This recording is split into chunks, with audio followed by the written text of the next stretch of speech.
Nous recevons sur le plateau de ce Midi Magazine Abdoulaye Diallo, coordinateur de jazz du festival Jazz à Ouaga. Bonjour Abdoulaye.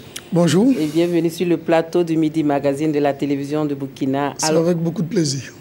Plaisir partagé. Abdoulaye, juste cette première question qui nous vient en tête, c'est pourquoi les Koundé et le festival Jazz à Ouaga, on sait que ces deux événements musicaux majeurs au Burkina Faso, ces deux événements se tiennent le même jour, en tout cas pour le lancement. Pourquoi cette coïncidence de date? Est-ce que vous ne pensez pas que ça joue sur le public? Bon, c'est une question qui est souvent revenue. Hein. Mais moi, je dis toujours, il faut peut-être poser la question aussi au Koundé. Parce que, Jazz, je vous ai dit, Jazz à Ouaga, c'est 25 ans. C'est 25 ans. Il y a un grand frère, quoi, qui est Jazz à Ouaga, qui est présent dans cette date, puisque nous avons décidé de faire le dernier vendredi du mois d'avril depuis l'édition de 2000.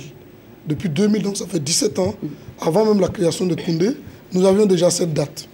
Et donc c'était difficile pour nous de bouger parce que nous aussi on veut avoir dans le week-end, vendredi, samedi, et faire le tout pour avoir vendredi, samedi. Donc on n'a pas pu discuter comme ça avec les Koundé, mais souvent on nous revient. Mais le fait est que, vous avez vu hier, on a refusé du monde. Il y a beaucoup de gens qui n'ont pas pu entrer. Et jusque-là, les deux événements arrivent à se tenir, chacun avec son public, sans déranger. Public, et nous, on est très généreux parce que juste après, on permet à ceux qui n'ont pas pu venir à l'ouverture de prendre le train en marche à partir du samedi pour une semaine encore. Alors, cela dit, Jazz à Ouaga, c'est 25 ans. Et l'autre question que nous voulons poser, c'est est-ce que cette musique, ce genre musical-là, est-ce que le jazz n'est pas finalement une musique dépassée quand on voit un peu le foisonnement de styles musicaux? Est-ce qu'on ne peut pas se demander si c'est quand même une musique des has-been, entre griffes? Pas du tout, parce que nous sommes la réponse à votre question. Si c'était une musique dépassée, on n'aurait pas eu autant de succès. Il y a très peu d'événements qui arrivent à tenir 25 ans. Chaque année, l'événement est organisé. Donc nous sommes une réponse cinglante à cette question que ça ne peut pas être musique dépassée. C'est la musique de base. Comment la musique de base va être dépassée? Si la musique de base est dépassée, c'est que la musique elle-même est dépassée. On a l'impression que c'est une musique qui intéresse surtout un certain âge de public quand même. Non, mais c'est ça qu'on a... un certain âge, je veux dire, et que la jeunesse ne se retrouve pas forcément. Peut-être c'est des a priori. C'est des a priori, certainement. Et c'est ce travail que nous faisons justement pour chasser un peu cette impression, pour montrer que, expliquer aussi aux gens d'où vient cette musique. C'est pour ça que, par exemple, cette année, nous, on fait la soirée Racine, le 3 mai, à la place de la Révolution. Avec qui? Avec Zougouna Zagamda, avec Yero Kampiti, avec la tour Geswende de Soie. Et on a régulièrement fait cette soirée Racine pour rappeler aux gens, c'est ça la racine du jazz, c'est ça la racine de la musique. Donc, on n'est jamais dépassé et ça intéresse un public de plus en plus jeune. Et c'est pour ça qu'on essaie de varier aussi dans notre programmation, pour ne pas faire seulement du jazz pur, mais aussi, on fait aussi de la fusion, pour permettre aux gens de venir et découvrir du coup cette musique-là.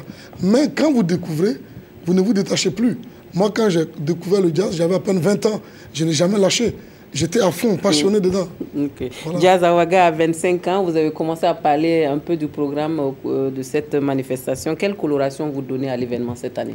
D'abord, c'est nos 25 ans, donc on tenait à marquer cet anniversaire par une programmation de haut niveau. On a commencé hier avec Just Stone. C'est une chance incroyable d'avoir eu cet artiste d'un niveau un peu au-dessus là, qui voulait venir en Afrique. Et ce qui est extraordinaire, qui a tellement entendu parler de Jazz à Ouaga, c'est elle qui nous a contacté, qui a souhaité jouer à Jazz à Ouaga. Pour nous, c'est un honneur. Et à la fin du concert, il y a un Belge qui me disait, mais c'est incroyable de venir voir une telle artiste à presque 2000 francs, à autour de 3 €. Pourtant, en Europe, si elle voulait voir cet artiste-là, il fallait qu'il débourse 100 € pour voir cet artiste. Donc, on a voulu maintenir ce niveau après Just Stone. Ce soir, nous avons un groupe qui vient des États-Unis, qui a été nominé 3 fois au Grammy Award. Le Grammy Award, c'est la plus haute distinction qu'on puisse donner dans la musique. Et on continue avec Orema le mardi 2 mai. Ensuite, il y a Beverly G. Scott qui vient. Il y a Habib Faye qui vient du Sénégal. C'est le bassiste, l'ancien bassiste de Youssou, qui a constitué un groupe avec de grands noms, comme Mokhtar Samba à la batterie. Ça va être au Sénégal le 4 mai. Le 5 mai, c'est Beverly G. Scott et un autre Américain à l'Institut français. Et on termine avec la légende de la batterie, Paco Seri. Donc vous voyez que cette année, ce n'est pas une tête d'affiche, mais c'est plusieurs têtes d'affiche parce qu'on a voulu marquer nos 25 ans. À côté de ces concerts, il y a des activités comme le Jazz School. Je vais vraiment insister parce que cette année, nous installons le plateau au Musée national. Cet après-midi, on va faire un clin d'œil à la police nationale parce qu'il y aura un concert à l'école de la police nationale. Mais à partir du 2 mai et jusqu'au 4, on installe un plateau au Musée national. Et c'est dédié. Vous venez visiter le musée et vous avez un concert de jazz. On veut permettre aux jeunes aussi de commencer à connaître un peu plus leur culture en visitant le musée. Enfin, je termine par une formation qui aura lieu pour une quarantaine d'artistes et de managers sur la gestion de carrière musicale. Et pour cela, on a invité José Da Silva, qui vient de réussir la transformation de notre Awa Boussim national, et Big Bassi. D'accord. Alors, vous nous avez habitués également à des concerts. Vous nous avez parlé de plusieurs têtes d'affiche, mais on a encore en mémoire des concerts géants avec des têtes d'affiche comme Femi Kuti, Bembaya Jazz, Salif Keita. Cette année, il n'y a pas une tête d'affiche, mais des têtes d'affiche. Est-ce qu'il y aura des concerts justement pour marquer le clou de cet événement? Absolument. Tous les soirs, ça a commencé donc hier, 28 avril, il y a des concerts tous les soirs jusqu'au 6 mai.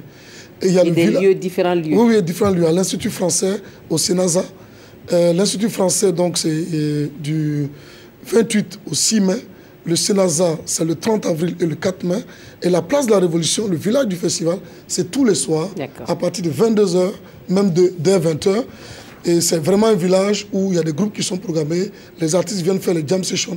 C'est la partie, pour moi, la plus intéressante. Où on voit des artistes de plusieurs groupes se mettre ensemble pour jouer. Il ne faut pas rater ça. Bien sûr. En plus, c'est gratuit à la place de la Révolution. De la Révolution. Alors, il y a également l'actualité musicale en Afrique, c'est également le festival jazz à Saint-Louis. Est-ce qu'il y a une connexion entre Jazz et Ouaga et Jazz à Saint-Louis? Il y avait eu, on a essayé de mettre en place un réseau il y a 5-6 ans qui n'a pas très bien fonctionné. Mais on travaille là-dessus parce que Saint-Louis aussi a le même âge que Jazz à Ouaga. Et donc on essaie vraiment de voir comment on peut collaborer. Là, pour le coup, pour la venue d'Habib Faye, il joue d'abord à Saint-Louis avant de venir à Ouaga. Et nous pensons que dans l'intérêt des musiciens, c'est bien que des festivals comme Jazz à Ouaga ou Saint-Louis puissent collaborer ensemble. Ça peut permettre à des artistes de tourner dans les différents festivals. Donc il y a aussi un festival qui est en train de se lancer au Mali et en Côte d'Ivoire. Et on est en train de réfléchir sérieusement pour créer une sorte de réseau afin de permettre que chaque festival puisse placer des artistes de son pays. Quel cadeau, qu'est-ce qu'on peut souhaiter à Jazz à Ouaga pour ses 25 ans à Blé Diallo? Moi je dis, le meilleur souhait qu'on puisse faire, c'est de souhaiter que Jazz à Ouaga puisse fêter ses 50 ans, puisse garder ce cap grâce à vous, parce que vous allez participer, vous allez faire du festival un succès.